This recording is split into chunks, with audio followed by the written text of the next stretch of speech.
Morning students, welcome back to your science online classes. I hope you all have understood chapter 1st and 2nd of science very well, but still if you have any doubt related to any topic, please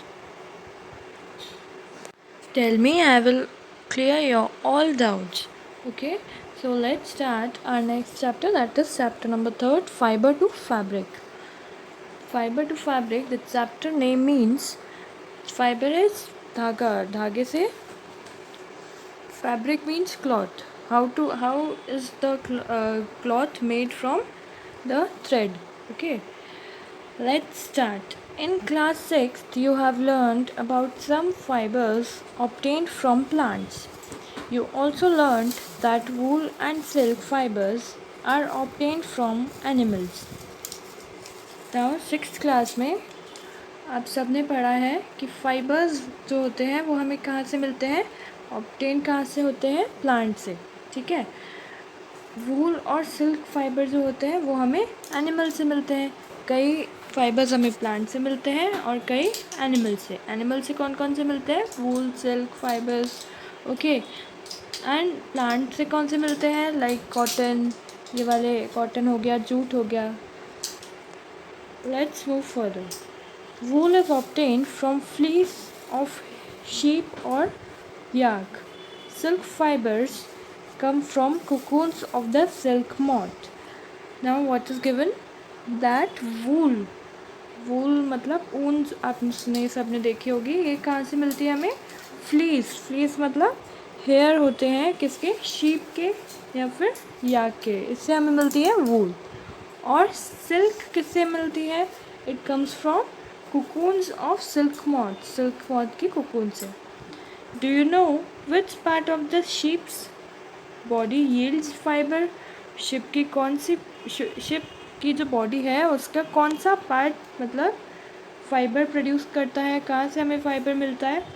Are you aware how these fibers are converted into the woolen yarn that we buy from the market to knit sweaters? अब जो woollen की जो हमें yarn मिलती है, वो role मिलता है मतलब वूल, वो कैसे बनता है ये सब हम इस चैप्टर में पढ़ेंगे. Do you have any idea how silk fibres are made into silk which is woven into saris?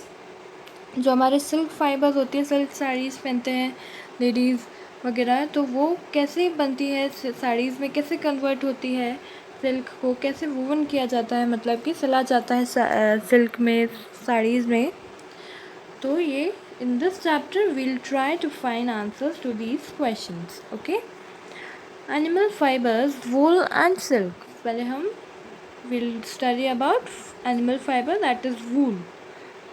Wool comes from sheep, goat, yak and some other animals. Wool किस किस से मिलती है हमें? sheep से, goat से, yak से and some other animals. These wool yielding animals bear hair on their body. ये जो animals हैं जिनसे हमें wool मिलती है, sheep, goat, इन ये कैसे animals होते हैं? wool yielding animals जो हमें wool देते हैं. और इनके बॉडी पर क्या होते हैं? हेयर होते हैं. Okay, do you know why these animals have a thick coat of hair? इनकी बॉडी पर थिक कोट ऑफ हेयर क्यों होती है? See, you all can see this figure 3.1, shape with thick growth of hair. अभी आप देख रहे हैं कितने हेयर्स हैं इसकी बॉडी पर. थिक लेयर की कोट है इसकी बॉडी के ऊपर. Hair trap a lot of air. Air is a poor conductor of heat, as you would learn in chapter 4.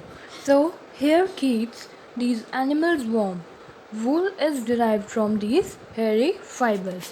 Now see, हम जो बॉडी में जो एनिमल्स के या हमारी बॉडी में जो हेयर होते हैं वो क्या करते हैं? एयर को ट्रैप कर लेते हैं. ये हेयर है और यहाँ मतलब एयर को ट्रैप कर लेते हैं.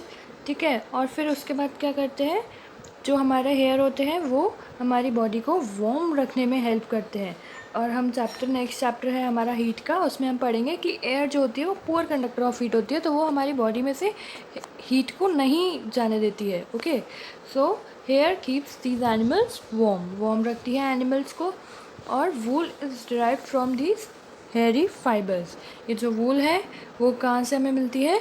इन hairy fibers से. Activity 3.1. Feel the hair on your body and arms and those on your head. Do you find any difference? Which one seems coarse and which one is soft?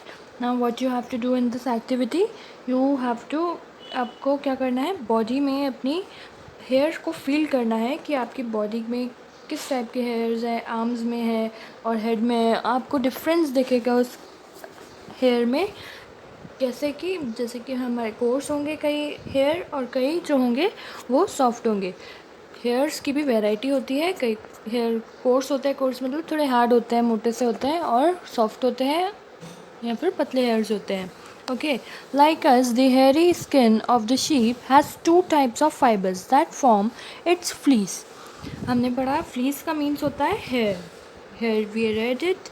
Okay, तो जैसे कि हमारी body में hairy skin में क्या होता है, sheep की भी टाइप्स ऑफ फाइबर्स होते हैं जो हमें इनके हेयर से मिलते हैं. कई फाइबर कैसे होते हैं, अब ये इनके जो हेयर होते हैं वही हमें हमारे फाइबर बनते हैं. तो कैसे होते हैं, the coarse beard hair and the fine soft under hair close to the skin. मतलब एक तो होते हैं कोर्स बीड हेयर होते हैं, मतलब थोड़े मोटे होते हैं, और एक होते हैं फाइन सॉफ्ट अंडर हेयर जो कि ज़्यादातर क्लोज टू द स्किन, जो स्किन पर होते हैं. नेक्स्ट है the fine hair provide the fibres for making wool. जो फाइन, इट मीन्स जो फाइन हेयर होते हैं मतलब सॉफ्ट हेयर होते हैं वो ही हमें फाइबर प्रोवाइड करते हैं वूल बनाने के लिए. हमें यही वाले फाइन हेयर्स ही काम आते हैं. Some breed of sheep possesses only fine under hair. Their parents are specially chosen to give birth to sheep which have only soft under hair. It means कि कई जो ऐसी शीप्स को ही सेलेक्ट किया जाता है जो फाइन अंडर हेयर हो, जिन पर मतलब सॉफ्ट हेयर्स वाली शीप्स को ही, उन्हीं की ब्रीड को सिलेक्ट किया जाता है फॉर मेकिंग द वूल. ठीक है, ऐसे पेरेंट्स को चूज़ करते हैं, 2 पेरेंट्स को ऐसे चूज़ करते हैं जो किसको बर्थ देंगे, शीप को जिसके सॉफ्ट हेयर होंगे. अगर पेरेंट्स के सॉफ्ट हेयर होंगे तो जो उनका ऑफस्प्रिंग होगा, मतलब जो बर्थ देगा वो उस शीप का भी सॉफ्ट हेयर होगा. सो ऐसे ही this process of selecting parents for obtaining special characters in their offspring such as soft under hair in sheep is termed as selective breeding.